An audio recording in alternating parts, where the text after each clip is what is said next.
Today's topic, I'm going to discuss retirement income strategies, how individuals could leverage different types of retirement income strategies, what are ultimately the different types of strategies that an individual could ladder, where can they distinguish the difference between a wealth accumulation type strategy versus wealth preservation and distribution, and why that distribution strategy is important, especially when you're nearing retirement.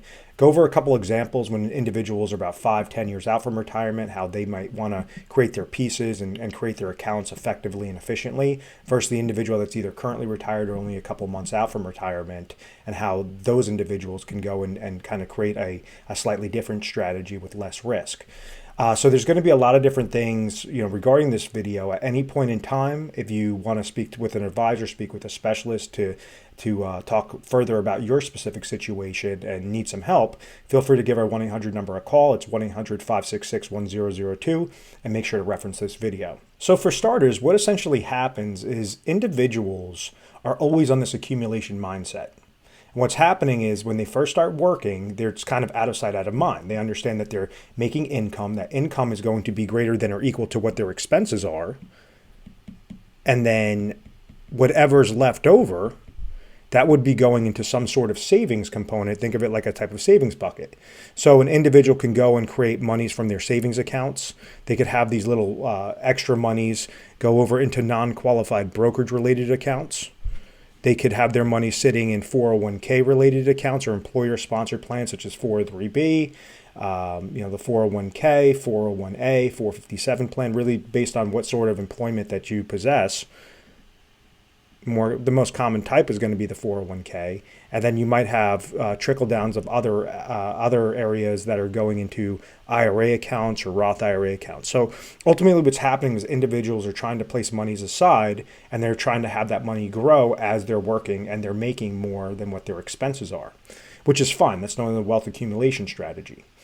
And typically with wealth accumulation strategies, the way to be most effective, most efficient is by making sure you're being most tax efficient, you're hedging the pace of inflation. So maybe you're trying to tailor your growth to some sort of account or some sort of rate of return that could beat out the pace of inflation. You want to try to avoid downward market losses as much as possible, so you could allow the power of compound interest. And then you also want to reduce expenses, because when you reduce expenses, that puts the least amount of drag on these types of accounts. But in theory, all of these accounts work pretty much identical.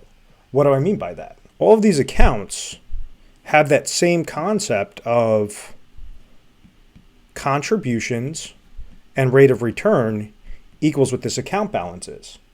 So as somebody is accumulating their dollars and they started working and they're getting close to retirement, so maybe they've had 20, 30 years of accumulation, but what's happening is they were placing monies aside into any of these buckets, and it was the combination of the contributions they were making.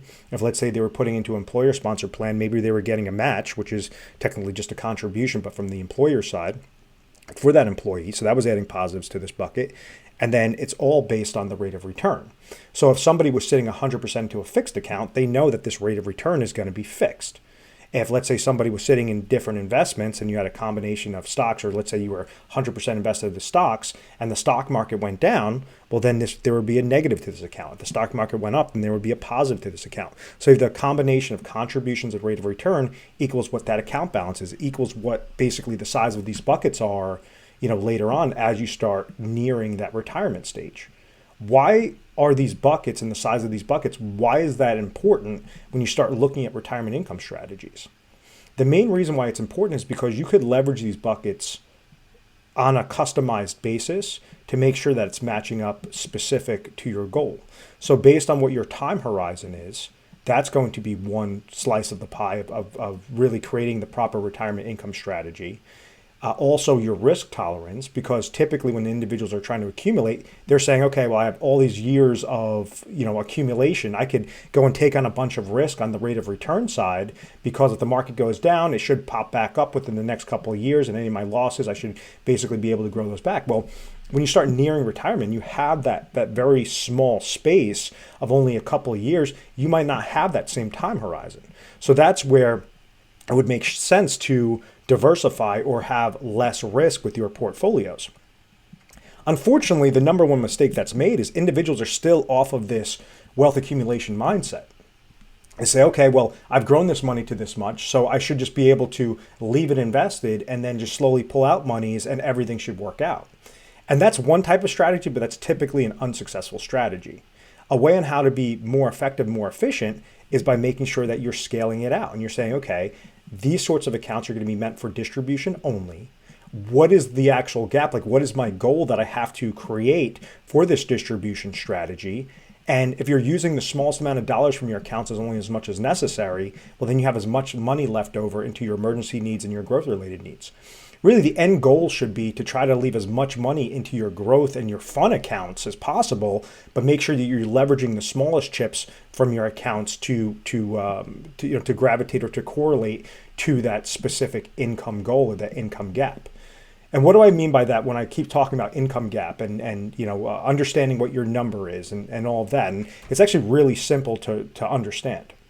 When an individual was working, they were accumulating their money. They were making some sort of income that was greater than or equal to their expenses. So just like I mentioned in the beginning, whenever this income was greater than their expenses, they were able to place more dollars towards savings.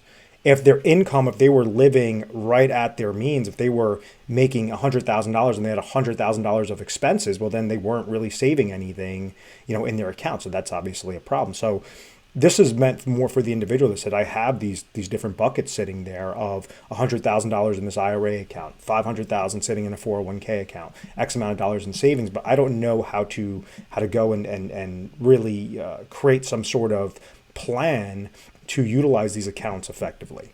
And it's the same sort of concept, but what happens when you stop working? When you stop working, you no longer have that income from your occupation, really self-explanatory. So this is where you'd have to produce income or produce some sort of withdrawal strategy from those buckets to accomplish this same goal, the same expense mindset. So the first thing is understanding what your expenses are. And that's the crux of everything. Because if you understand what your expenses are, what they are right now, and let's say as you're nearing retirement, in retirement, because you might have some drop-offs in expenses, you might have some increasing expenses. It's really based on what your goal is. If your goal is to travel the world for the first 5 years of retirement, that's going to be more expensive than an individual that says, you know what, I'm fine just, relaxing and kind of staying put and just working out, at my home every morning. And that's what I see as my ideal retirement. So you have to itemize what your expenses are. Or let's say if you're paying a mortgage right now as you're working, and then that mortgage is going to be paid off by the time you hit retirement, well, then that's going to have a large decrease in expenses. So each individual is going to be different, but by understanding the expenses and a little like cheat sheet or a little acronym that you could help out with just kind of seeing the overview of expenses is seeing what is your mortgage, what are your utilities, and then what are your groceries. We help individuals get a lot more detailed with this expense analysis as opposed to just saying, okay, I think it might be $5,000 a month. I think it might be $7,000 a month. We could find out specifically to the decimal point what your expenses are and then scale backwards from there. So as you start nearing that retirement stage, or we have a general understanding of what those expenses are, that's where it's looking at what are your cash flow strategies going to be in retirement. So this is where individuals are typically offered some sort of Social Security benefit. Few individuals, it used to be a lot more in the past, were offered pension income streams. So we know that Social Security is income that's going to last you for the rest of your life. Pension, based on which sort of option you take, is most likely going to be income that's going to last you for the rest of your life. If you're only offered Social Security income, or let's say you're offered Social Security and pension income, and we understand that this is $60,000 of income that's always going to come to you, maybe with some cost of living adjustments, but just for example purposes, we're just going to say if it was flat level income, if your expenses after doing budgeting analysis comes back at $80,000, well, then there's a gap there. There's a gap of $20,000 that you're going to have to hit to make sure that you could just live every year, every day, every month. So this is where understanding what that gap is and then how to fill in that gap, how to eliminate that gap is by utilizing your accounts, seeing what accounts are most effective, most efficient, and then making sure that you're placing those specific dollars towards those areas. So there's a couple of different things that I'm going to kind of intermingle, and it's known as the 3 thing scenario, and then also safety income growth buckets. So what do I mean by those? And there's three things that every individual needs to figure out before they're retired, if they're currently retired, how to stay retired forever. The first thing is making sure that their income sources are covered. Once again, their income in retirement when they're no longer working, so they're no longer receiving that extra income to take care of their expenses, whatever their cash flow strategy has to be greater than or equal to their expenses. This is ultimately your safety net. Whatever is used up for step one or step two, whatever's left over could be, for step one, whatever's left over could be utilized for step two, which is an emergency need. Rule of thumb is an individual should have anywhere between 3 to 12 months of what their expenses are into some sort of emergency bucket, something that's completely liquid that they could touch at any point in time in case of an oh my gosh moment was to occur. So and then step three is going to be your growth related strategies. So these are saying anything that you didn't use up for step one and step two can be used as your growth related bucket and really more of an inflation related hedge. So growth and inflation. So the common mistake that's made is an individual says, oh, I like the concept of income. Oh, I like the concept of emergency, of having so much money in liquid cash. Or, oh, I like the concept of growth. But by placing all your dollars into one area or too many dollars into one area, it could result in retirement failure. It could result in, if you were too conservative and inflation was increasing, of the pace of inflation basically draining down your accounts. If you had all your money sitting into the different growth related strategies and the market, took a large dip as you were pulling monies out of that account, as you were paying different advisor related fees, as you were paying different expense ratios on those buckets, that could be known as reverse dollar cost averaging and really have a large negative impact to your income distribution strategy. And then also, if you're trying to shove too many dollars towards your income plan, you're not going to have enough money left over for growth and your emergency needs and your inflationary based needs. So it's kind of making sure that you're scaling through the three main areas, but you're doing it effectively. What are some different accounts when it comes to the emergency side or the safety side, the income related side, and the growth related side? And then how can somebody actually create a strategy from those types of accounts, from those types of buckets? So your different safety related accounts could be anywhere from checking, savings, money market accounts, shorter term CDs, different things that you're not fixated on a rate of return, but you're more fixated on that liquidity. It's safe. They're typically offered through banks. And there's a purpose and a place for that in case of really those emergency needs, those oh my gosh moments that were to occur. You need a new car, or a tree fell on my house, or I need a new roof, or whatever that situation is. Or maybe you want to, you need to pay for some sort of medical ailment that came out, that came up unexpectedly. So there is a purpose and a place for those safety related accounts, and making sure that these are monies that you're not looking to get a high rate of return, but something that is completely liquid, or very liquid. The income side, this is where individuals could leverage different stock dividends. They could leverage bonds. They could leverage annuities. And when using annuities, you have to be very careful, because annuities can be fantastic tools for an individual that's trying to get to their baseline of income and leveraging the smallest amount of dollars and only as much as necessary into those plans.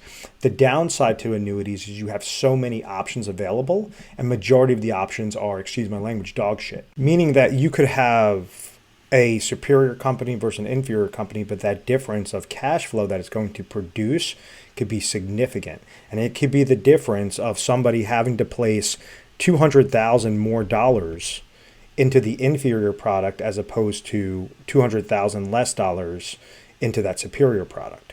But typically with annuities, is because they're offered through insurance companies, it's giving you that insurance that you can never outlive those dollars. So even if, let's say, you put X amount of dollars in with an annuity carrier and it's producing you lifetime income, and let's say you keep pulling monies, you pass away, there's an account balance that's sitting there that would be left over to beneficiaries. But if, let's say, you keep living, your account balance gets drained down to $0, the insurance company is now on the hook to keep paying you that lifetime income. So it acts like a personal pension plan. So they can be effective, but you want to be very careful. And then especially if your cash flow is already greater than what your expenses are, you do not want to leverage those annuities for really that income play. And then lastly, the last type of account would be REITs or real estate investment trusts or different sorts of rental properties. If, let's say, somebody's receiving some sort of cash flow from real estate or from rental properties. And so that talks about the income related accounts. And then you have the growth related accounts, which are going to be more of your fund monies, more of the gunslinger type account. So that's going to be your different types of mutual funds. Maybe it might be your growth related stocks. Maybe it could be ETFs, maybe longer term fixed accounts. So something that you're not looking to really pull from or use from income, but you want to leverage the interest rate environment. So some of those longer term products, some of the more speculative investments like the cryptocurrencies, different things like that. So really the goal is to try to place the smallest dollars into these two areas only as much as necessary. So you have the most amount of fund monies left over for whatever that need is, whatever that goal is, throughout retirement. So let's say that we have an example. We have an individual that's 5 years out from retirement. They're age 60. They want to retire at age 65. And after doing different analysis, we understand that their expenses are $80,000 per year. That's going to be at that age 65 marker. When looking underneath the hood, because this individual is saying, hey, I never want to go back to work once I hit 65. That's when I want to start leveraging Medicare. I want to start triggering Social Security at that point. And then I also have a pension coming to me at that point as well. So after doing, this hypothetical example, let's just say it was $60,000 because they had $30,000 coming from Social Security income, another $30,000 coming from the pension income, which makes up $60,000 of cash flow. But the expenses are $80,000. So just like my previous example, that's about a $20,000 gap. What exactly can this individual do? Well, we understand that they have a 5-year time horizon. If, let's say, they have savings and just a different combination of qualified accounts and non-qualified accounts and all of that, and let's just say that that total number was 600,000 of just different buckets. If you conceptualize that bucket idea, 600,000 remaining in buckets currently that he's already accumulated.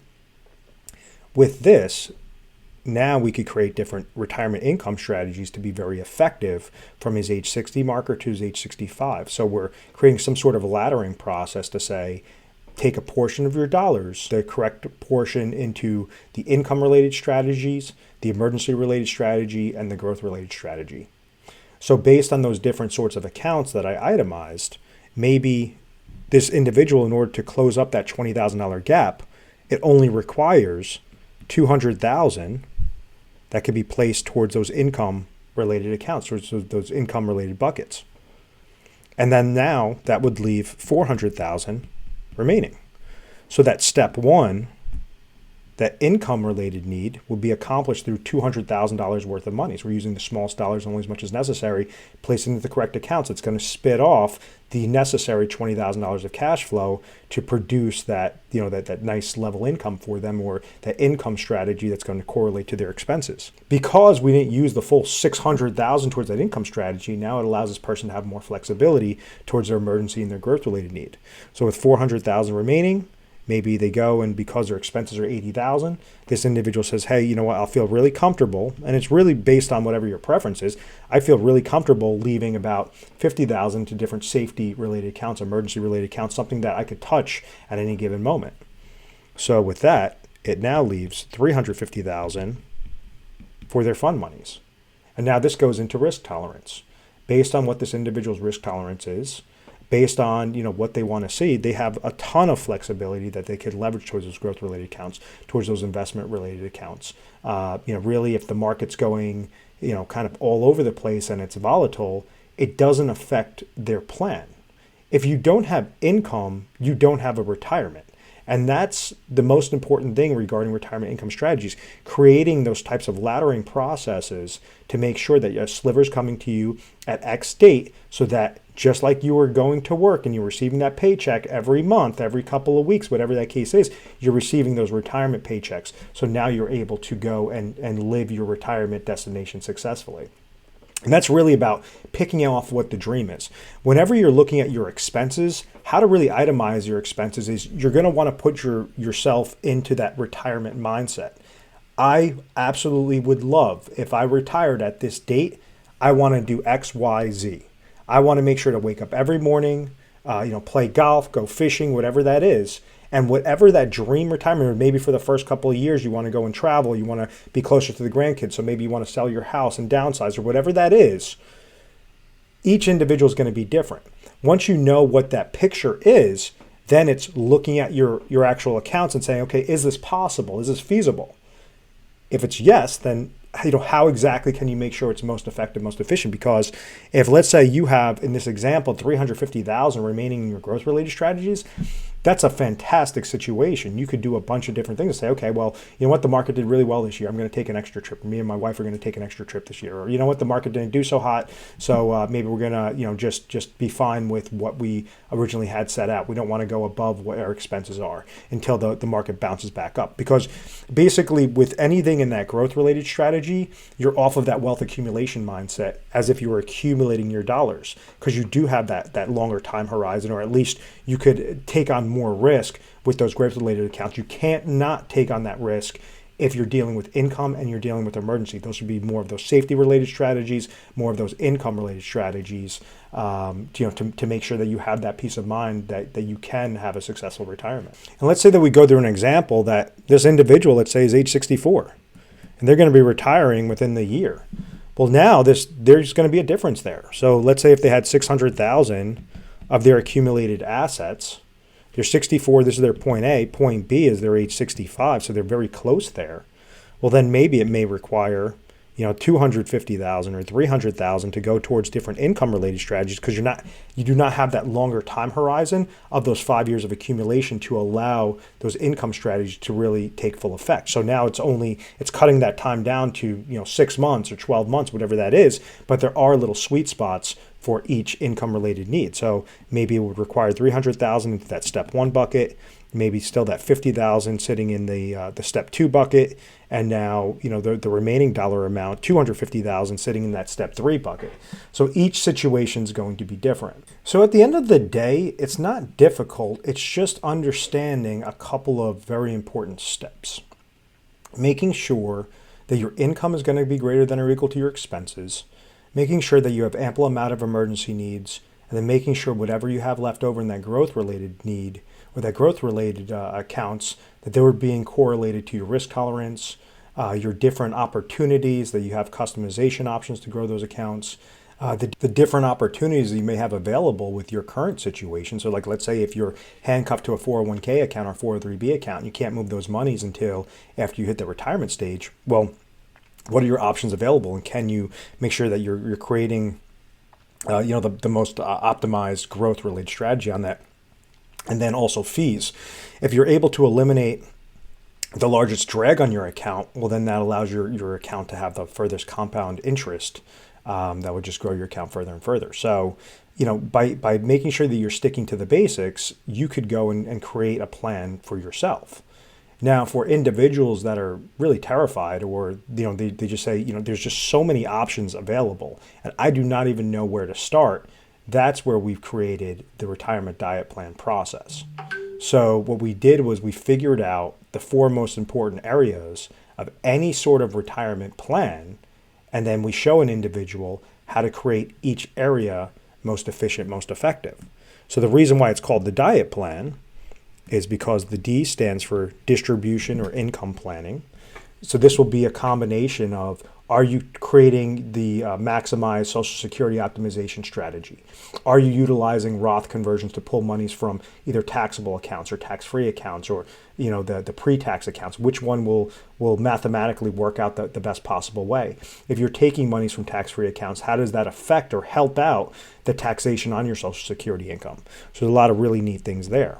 The I stands for investment or growth related planning. So that's really more of that step 3 bucket, when you're able to, once again, if you don't have income, you don't have a retirement. If you're able to utilize the smallest dollars towards your distribution planning strategy, now that investment and that growth related strategy becomes a lot easier to deal with. The E stands for estate planning. So some individuals say, okay, I have this excess money now sitting in these growth related buckets. I want to make sure that this is being left over to my beneficiaries. I want to have each child, I want to make sure, or each grandkid, I want to make sure is left over $50,000, $100,000, whatever that case is. You want to leave some sort of legacy. That's where estate planning comes in, or you want to set up a will, a trust, whatever that situation is, that's most important to you. And then the T stands for tax planning, and that really encompasses everything. To be most tax effective, tax efficient, that could help you from a whole slew of different ways. That could help you from your distribution planning side, because the less amount of taxes, if you're taking from income sources that are tax-free or non-taxable, well, then that could allow you to net more dollars. So like as an example, if you're taking money from a $100,000 account and you're in a 20% tax bracket, you're only netting $80,000 in that example, versus maybe you're taking $90,000 from a tax-free account. Even though it looked like a smaller number, it gave you a larger result. So that's where tax planning and Roth conversions and all of that that has been very popular in recent times, because of really the question mark of what's going on with the tax changes, and if there's certain loopholes that are closing. That's where individuals really want to, maximize their potential with what the what the current tax system is right now. So once again, you could go and try to accomplish these steps on your own, and by following that diet process, you can have some sort of success, as opposed to just kind of going into it blindly. Or you could give us a call and have an actual specialist help you out. And this is a trademark process, so no other advisory groups have access to this area, has access to this process, other than a Fosse Financial Group. And then obviously you're watching this video through our YouTube channel, Retire Sharp. So how our process works is an individual will give their 1-800 number a call. It's 1-800-566-1002. They would reference this video. That assistant will go and schedule you with the correct advisor based on your situation. And then we could either contact you through phone call, through Zoom. What we understand is individual lives are busy, and we want you to be as comfortable as possible. We don't want you to feel like you have to be handcuffed into a meeting, and understand that, the information that you're telling you is going to be valuable. Because if you mess up the retirement stage, what is the worst case scenario? The worst case scenario is having to go back to work when you're in your 70s, when you're in your 80s, when you're in your late 60s, because you burn through your cash so quickly. That's obviously a problem. So what we try to do is make sure that we're creating a plan for you, not just a portfolio. Many times individuals just have portfolios and they still stay with that wealth accumulation mindset, as opposed to teetering it down into a wealth preservation distribution strategy and making sure that they're going through their distribution planning, their investment planning, their estate planning, and their tax planning, so that they're using smallest dollars in those areas, and they're able to have thousands of more dollars. Or really, it's not even about the thousands of dollars left over. It's about that flexibility. It's about that peace of mind of seeing what is your dream, seeing what exactly do you want to hit, what is your current situation, what are your current assets, and then how to make sure that you're moving those pieces effectively to get you to that destination. So first step, figure out what your dream is and what the expenses are with that dream. Step 2, is it attainable, or what are certain strategies to make that attainable? And then step 3, implement that actual plan.